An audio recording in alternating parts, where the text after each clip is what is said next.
Hello નમસ્કાર મિત્રો, દરેકનું હાર્દિક સ્વાગત છે મિત્રો. ધોરણ 6 વિષય ઇંગ્લિશ નવી બુક પ્રમાણે unit number 6 unity in diversity, જેમાં વોકેબ્યુલરીનું સંપૂર્ણ સોલ્યુશન કરીશું. તો ચાલો શરૂ કરીએ. તો મિત્રો, જેની અંદર આપણને કહ્યું છે arrange the jumbled letter and make meaningful words, એટલે કે આપણને મિનિંગફુલ જે શબ્દ બને એ રીતે આપણને બાકીની ખાલી જગ્યા પૂર્ણ કરવાની રહેશે.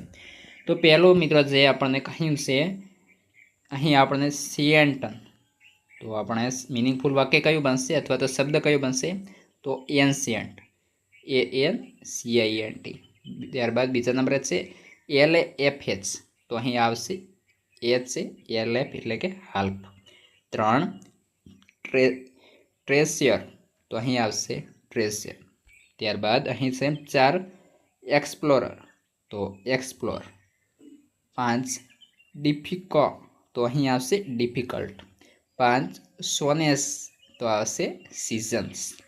ત્યારબાદ આગળ જોઈએ complete the words using AEIOU, તો તેની અંદર આપણે જે ખાલી જગ્યાની અંદર લખવાનું થશે. પહેલો છે તો અહીંયા આપણો શબ્દ બનશે વેવર. બીજો છે તો અહીં આપણો શબ્દ બનશે હાર્વેસ્ટ. 3 છે તો અહીં આપણો શબ્દ બનશે ડૉક્ટર. ત્યારબાદ આગળ ચોથા નંબરે અહીં આપણો શબ્દ બનશે માસ્ટર. 5મા નંબરે શબ્દ બનશે બ્યુટીફુલ.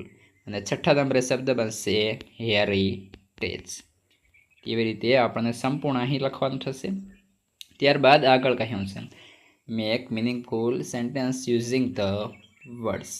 જોઈએ જેની અંદર તો culture, our culture is rich, એટલે કે કોઈ શબ્દ આપેલો છે તેના આધારે સંપૂર્ણ વાક્ય બનાવવાનું થશે. જોઈએ પહેલું, તો જેની અંદર પહેલો છે ડિઝાઇન. અહીં ડિઝાઇન છે તો આપણું વાક્ય બનશે I have a nice design for rangoli. ત્યારબાદ બીજા નંબરે છે મશીન, તો can you repair this sewing machine. ત્યારબાદ 3 laboratory, we will do an experiment in the laboratory. ત્યારબાદ આગળ thread, do you have a needle and a thread.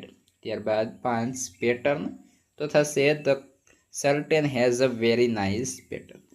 મિત્રો આ સાથે સંપૂર્ણ યુનિટનું અહીં આપણું સોલ્યુશન પૂર્ણ થાય છે. યુનિટ નંબર 6માં તમારે કોઈ પણ લખવાનું બાકી રહી ગયું હોય તમામની લિંક ડિસ્ક્રિપ્શનમાં મિત્રો તમને સ્ટેપ બાય સ્ટેપ આપેલી હશે. ઉપરાંત તમે કોમેન્ટ કરશો તો પણ તમને જે છે વિડીયોની લિંક જે છે પ્રોવાઈડ કરવામાં આવશે.